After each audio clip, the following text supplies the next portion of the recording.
Welcome to Éire, my name is Ben. In today's video we're going to be taking a look at the Honda Africa Twin 1100. This is the Adventure Sports model. So it'll be interesting to have a look at some of its specification, its features. We'll have a look at the engine, its electronics package, the suspension setup, also its braking performance, and we'll also discuss some competitors later in the video. I'll also give you my final thoughts on the bike. Obviously this is the first time I've had a close-up look at it. Consider subscribing to the channel if you enjoy bike reviews and motorcycle travel, and of course you're welcome to have a look at my other videos. Be sure to like the video if you enjoy what you see. So let's get started and have a look at the Honda Africa Twin 1100.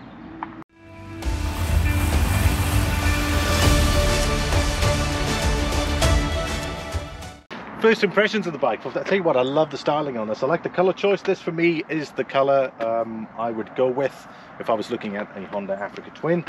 I like where they've obviously color coded that, similar to the Honda Transalp video. If you haven't seen that, be sure to select it. I'll put it in the top right, or I'll put it at the end screen. You're welcome to have a look at that. I like the styling of the headlights as well. Very nice daytime running light, very distinctive, very unique. The windshield here, very nicely put together. You've got the hand guards as well. They're color coded. Normally they're just be normal plastic. We'll go over some of the controls there. The seats definitely looks comfortable. The stance of the bike looks good, doesn't look too high as well. They've put the nice detailing on the side, so you've got 1100 there, but I'm pretty much liking what I see at the moment. Build quality looks exceptional just by looking at it. As usual, you can tell by my other videos from Honda. The bike is, I mean, it doesn't look out of place, doesn't look like any bits are where they shouldn't be. But yeah, I look forward to having a closer look at the bike. We're looking at the front of the bike, so we always tend to start off here. We've got a 21-inch wheel, with the majority of the adventure bikes tend to have a big front wheel, and that is generally good if you're going to be doing a lot of off-roading. So that's one of the major benefits of having a 21-inch wheel. Some adventure bikes have a 19-inch. What's nice about the spoked wheels on this, they've got the spokes on the outside, so obviously you still have the benefit of a tubeless tyre. You've got 310mm disc brakes, 4-piston calipers, so strong braking performance, and of course they're ABS as well, switchable front and back. 45mm show of forks, so you can expect some really great suspension travel of about 230mm. So overall here on the front you've got strong braking performance, and of course you've got great suspension travel there with the front forks. Right, looking at the rear here, we've got an 18-inch tire at the rear, obviously tubeless, thanks to the spokes here being on the outside. Honda's Pro-Link rear suspension with the Showa the gas strut, which is preloadable, or dampener as you may call it, which is preload adjustable, so you can set it there. Aluminium swing arm on the side. Braking performance 256mm, and it's a twin piston caliper as well, and it's ABS switchable at the back. Another thing to note, the Adventure Sports model, this one does not have the semi-active electronic suspension system. That would be for the higher trim spec. Looking at the headlight of the Honda Africa Twin, we've got our daytime running light, which obviously you can clearly see. Now you've got two lights down here, and of course you've got two lights up here. Now the main difference is your high beam is located here, so you can see it there, and then these are your cornering lights. So obviously when you're leaning at a specific angle, these lights will come on and shine that way and shine that way. So another feature I saw on another bike, so it's great to see this again continue through. Again, looking at the rear, not much to see here really. You've got the rear light cluster, and then you've got the two indicators, one on the left, one on the right.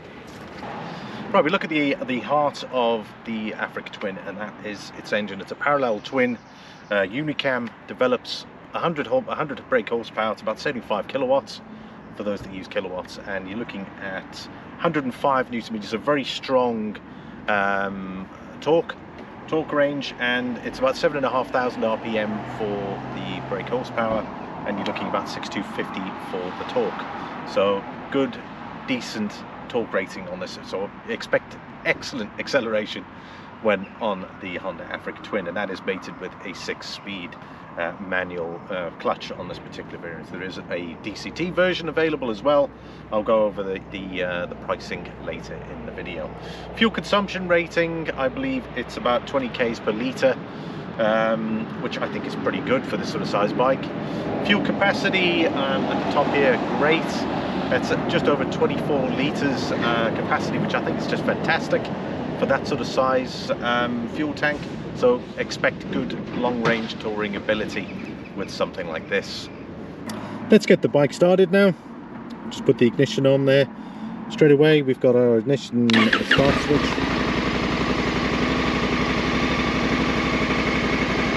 I must say the exhaust sounds fantastic.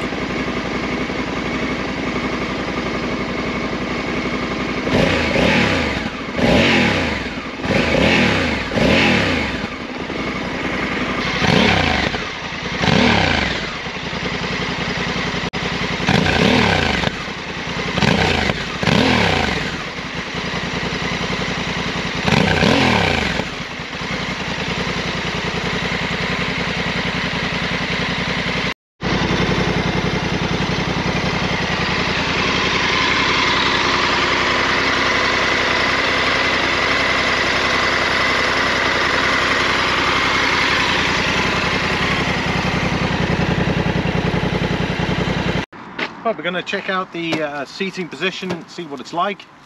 Seating position ranges from 850mm all the way up to 895. There's an option for a high seat.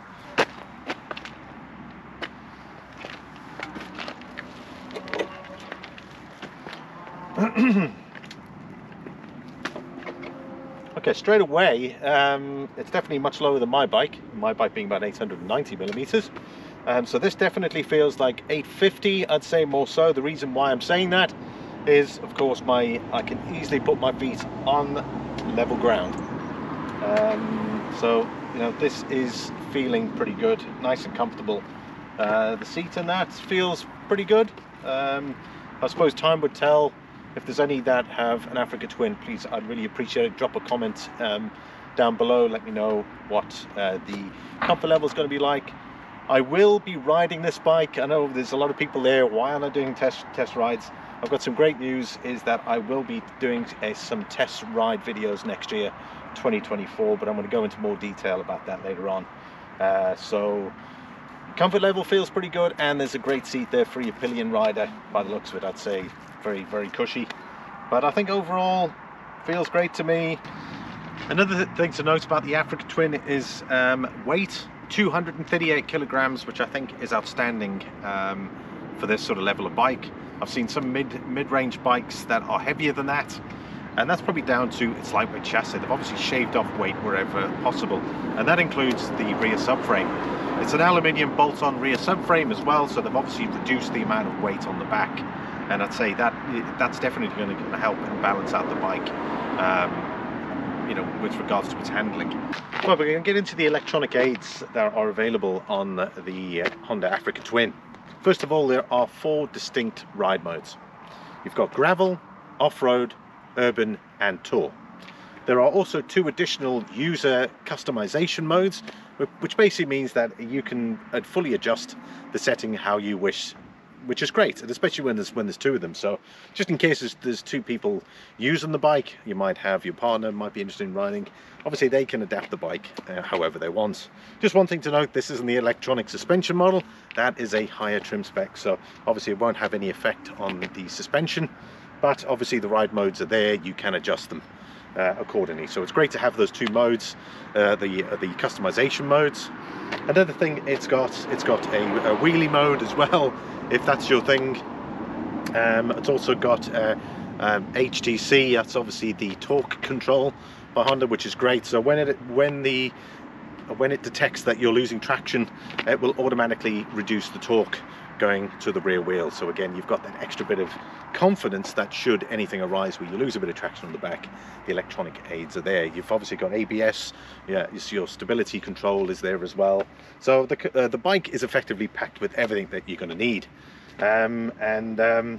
it's just going to add to that you know, your comfort level when you're taking a bigger bike. If you're not used to a big bike and you take something like this out, you can be confident that it'll pretty much handle anything you throw at it. What's nice, I just had a look at the off-road mode as well. It looks like you can adjust that as well, which looks great. So if you plan to do any off-roading on it, you can obviously adjust that as well, which is fantastic. Right, we're going to look at the handlebar selection buttons, and we're going to have a look at the TFT display. I'm going to start off with the control model, which is on the side here. Now, it might look like there's a lot of buttons there, but trust me, it's fairly straightforward. Favorites, you've got your arrow buttons here for your different ride modes. So you've got Tour, Urban, Gravel, and Off-Road, which I mentioned earlier as well.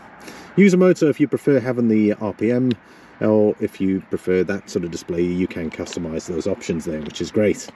And then followed by the inner section here with the arrows going across, you've got trip A, trip B, and then of course you've got your consumption figures, and then you've got your adjustments for some of your electronics. There's also a phone setting here for your Bluetooth, but obviously you can see, I don't know whether you can see that, but there's a little Bluetooth button there as well. It's also, the screen is touchscreen as well, which is interesting. Temperature gauge on the right, time in the middle. Display down here, digital, and of course what gear you're in as well, total kilometers traveled, and so on. So that is pretty straightforward. You've got your high beam or flicker, or pass as they would call it. You've got your hooter, obviously your emergency indicators. On this side here is your cruise control, so obviously to set it, and then of course you've got set down here, resume, obviously cancel, or if you brake it'll then disable the cruise control system. So everything is fairly straightforward. I know this looks a bit complicated, but to me it's pretty straightforward. Once you get used to it, you see how the buttons work. So I'd suggest you spend a few minutes going over that. And of course you've got skip forward and back, return as well if you wanted to go back to a previous menu. But I think overall, I think you'll manage just fine. And then there's an additional function on this side, the FN, the function button on the right. And of course you can adjust your heated grips. But again, to select it, you press the function on this side and this button here on the right, and that'll increase the heat. And then you've also got automatic headlights, and of course your volume control for your Bluetooth can all be done here. So that is the handlebars and of course the TFT display all in one. Okay, two competitors for you. One is going to be the KTM 1290 Adventure S. As far as I'm concerned, I had a look at the kind of specs and pricing wise, and it comes in close to the Honda Africa Twin Adventure Sport model. The pricing on the Honda is 19,300 in Ireland. Obviously it might be different in the country where you are, so check with your local dealer. If I look at the KTM 1290 Adventure S, it comes in just over 20 grand. It looks like they've got a bit of a special running at the moment, but comparing the two bikes, they have a similar specification. I'm not going to go into specification details, but obviously you'd have to check with your KTM dealer. So overall package wise, I'm fairly confident that the 1290S would compete directly with the Africa Twin, although has a slightly stronger engine, but off-road capability, excellence on the KTM. We all know the KTM brand in relation to its adventure motorcycling side. So definitely one of the competitors. And then the other is the BMW 1250 GS. Now I know they're bringing out the new 1300.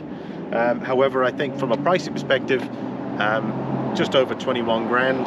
I think it competes well with the Honda Africa Twin, although it is the starting range. So again, likewise with the BMW products, you've got to add on.